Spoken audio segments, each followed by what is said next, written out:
Welcome to Tea Tasters this month.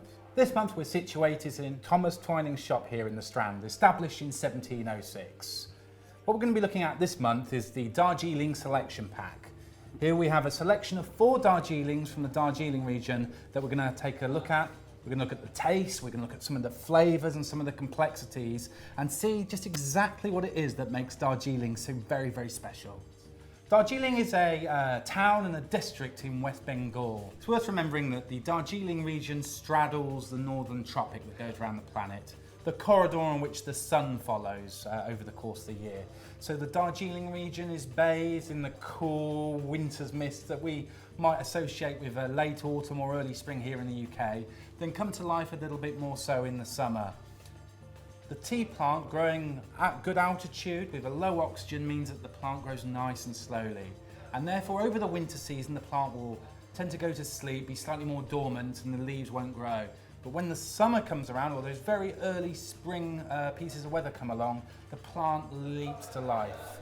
The Darjeeling region being very, very small only produces an average output of about 10,000 tonnes. So it's very, very highly sought after from around the world.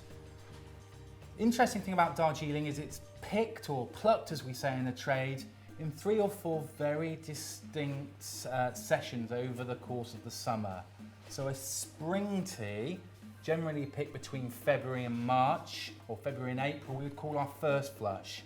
Our second flush would be plucked or picked between May and June, and then of course a summer flush would be plucked between July and September, and the autumnal flush is picked a lot later in the year.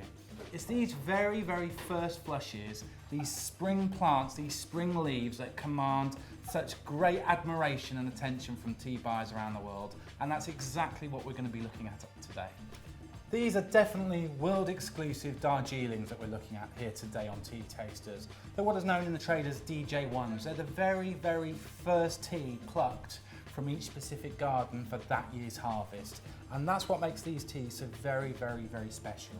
Inside the Twinings Darjeeling taster set, we've got 4 wonderful Darjeelings for you to taste. Now the first one is a Upper Namring DJ1. Now interestingly, the Upper Namring estate covers about 475 hectares and employs about 1,200 people. And historically, and even to this day, is the largest of the tea gardens in the Darjeeling region. The second tea that we're going to be trying as part of the Darjeeling taster set is this Shimong DJ1. Now, like the Upper Namring, it's the first plucked leaves of 2012 from this garden. The Shimong estate lies about an hour and a half west of Darjeeling town at about an altitude of 1,600 metres, and it produces some of the finest award-winning teas from around the world. Associated with serenity and peace by the local monks that lived in this area, this tea has got a lot of heritage, a lot of history, and it's won a lot of prizes. Okay, the next Darjeeling that we've got here in the taster pack is a Badantam. This is a first flush tea. Now the Badantam garden comes from the northern region of the Darjeeling area, sitting on the Ranjit River. But this is an exquisite tea dating back to its formation, or the garden's formation, in 1861.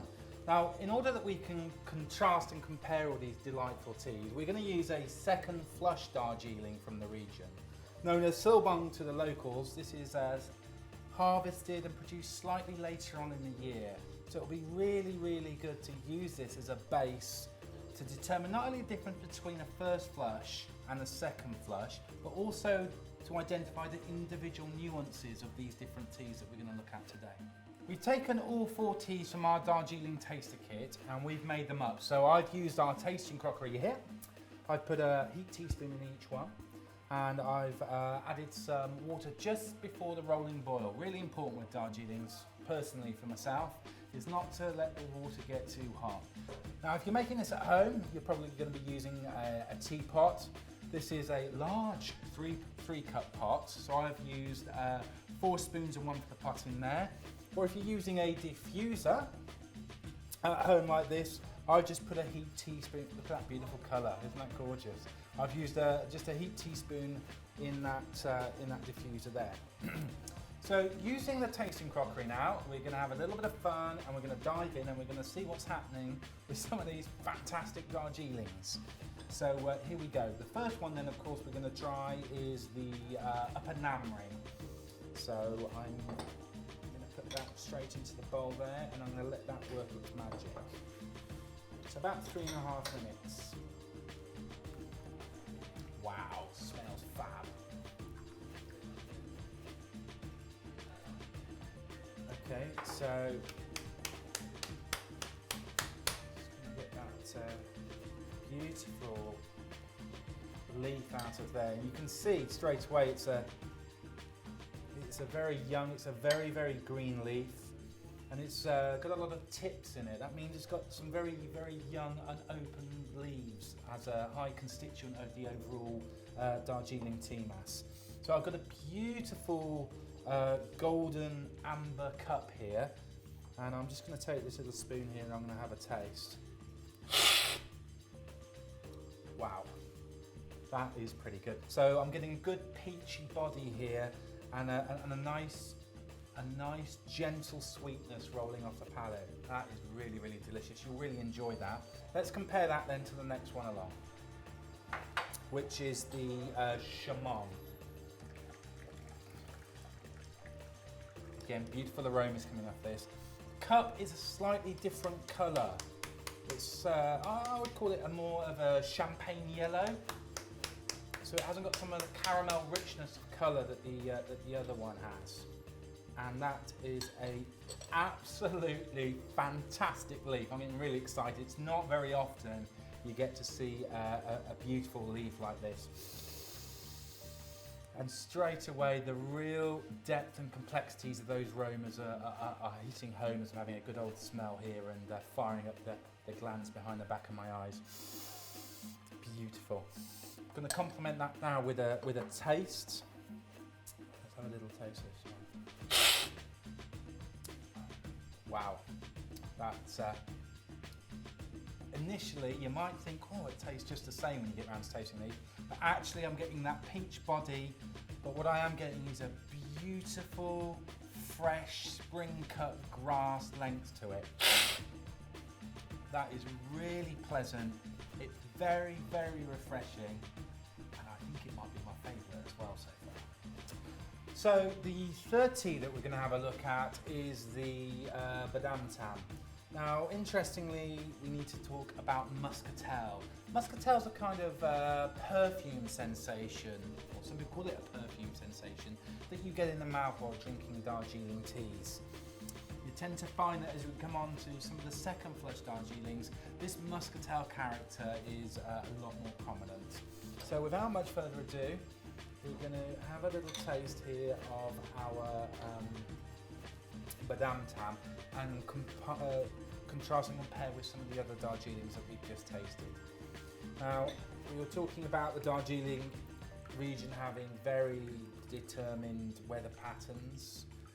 January and February, for example, the temperatures will struggle to get above single digits. When we get into the summer, we find temperatures maybe peaking in their mid-20s. So although some of us think that Darjeeling is a really tropical hot place, it's probably got a lot more in common with the weather that we have here in the UK. Now the Badam Tam has, we pulled that into the bowl there. And again, another vibrant, beautifully green, wiry leaf is prevalent. So let's have a little taste of this. And the smell's electrifying, believe me, and there's a bit of a Darjeeling vibe. I'm really enjoying myself here. So let's have a little taste. Oh yeah, beautiful. So slight muscatel to start with, bodying out with the peachiness that's attributed to Darjeeling, especially the early flushes. And then rolling off with a gentle honeyness.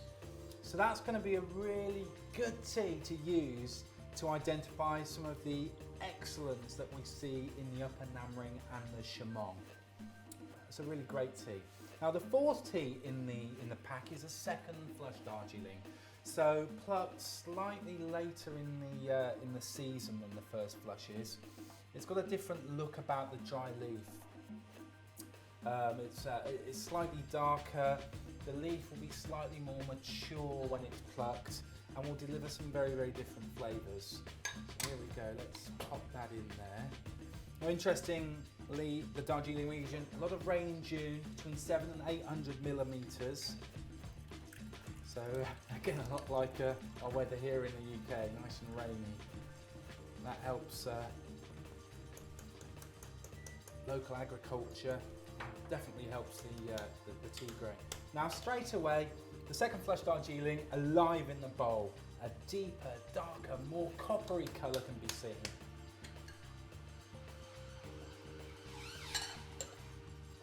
And definitely a darker, more coppery leaf. Oh, muscatel, very, very strong coming through there. Like I was saying slightly earlier. I'm gonna have a taste of this now.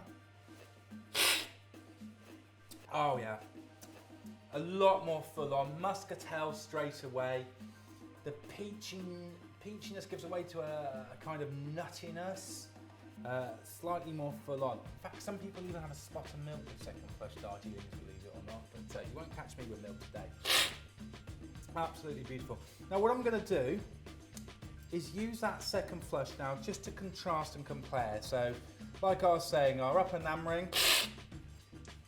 beautiful, nice and peachy with a sweetness. The Shamong, peachy grassy. The Badam Tam, peachy honey. And then the second flush, just to put all that into balance and to help you out. Very robust, muscatel, great. There's lots of great type qualities coming out in this tea. 4 absolutely fantastic teas. The real champions though, for me, I'm not too biased, being the Shamong and the Namring. And of course, at home you'll have, you can either enjoy that, not necessarily in the crockery that we've been tasting with today, but in a cup, or alternatively you can use a pot with your cup and saucer. And you'll notice straight away all Darjeelings produce a beautiful amber, clear, sparkling liquor. And you can be rest assured that every time you have a Darjeeling tea, it's probably going to be one of the best ones that you've ever had. Cheers. So I hope you've enjoyed watching Tea Tasters this month, and don't forget, with Darjeeling Gardens being in their 80s in this part of the world, at least today you'll be able to determine your upper Namring from your Shamong, from your Badam Tam. So I hope, like me, you're going to enjoy every single drop of it, and until next time, happy tea times.